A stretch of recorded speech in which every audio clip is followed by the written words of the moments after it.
రెడ్డి గారు క్లుప్తంగా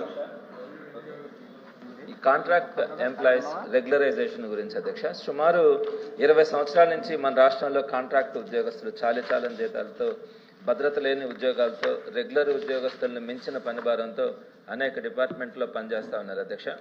గత వైఎస్ఆర్సీపీ ప్రభుత్వం కాంట్రాక్ట్ ఉద్యోగస్తులకు జీతాలు పెంచడం కానీ, అలానే రాష్ట్రంలో ఉన్న అన్ని డిపార్ట్మెంట్లోనే అర్హత కలిగినటువంటి 10,117 మంది కాంట్రాక్ట్ ఉద్యోగులను రెగ్యులర్ చేయడానికి కేబినెట్ ఆమోదంతో పాటు శాసనసభ శాసన మండలిలో చర్చించి ఏకాభిప్రాయంతో జీవో నెంబర్ 114ను విడుదల చేయడం కూడా జరిగింది అధ్యక్ష.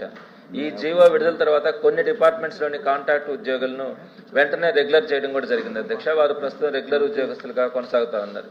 కానీ కొన్ని డిపార్ట్మెంట్స్ అధ్యక్ష, ప్రధానంగా మొదటి నుంచి పోరాటం చేసిన ఇంటర్, డిగ్రీ, పాలిటెక్నిక్ కళాశాలల్లోని 4,000 మంది కాంట్రాక్ట్ లెక్చర్లతో పాటు మరికొన్ని డిపార్ట్మెంట్ల వారితో కలిపి సుమారుగా 7,000 మంది రెగ్యులర్ కాకుండా సాంకేతిక కారణాల వల్ల ఆగిపోయారు అధ్యక్ష.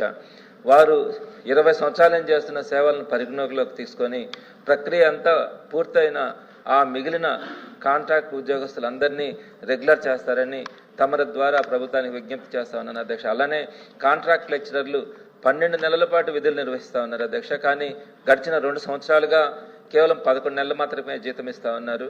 మండుట ఎండాకాలంలో మే నెలలో వారు కష్టపడిన ఆ నెల జీతం ఇవ్వకుండా జాప్యం చేస్తా ఉన్నారు అధ్యక్ష. ఆ 2 సంవత్సరాల్లోనే ఆ 2 నెలలకు సంబంధించిన జీతాలను కూడా ఇవ్వవలసిందిగా మీ ద్వారా ప్రభుత్వాన్ని కోరుతున్నాను అధ్యక్ష. In accordance with rule 123 of the rule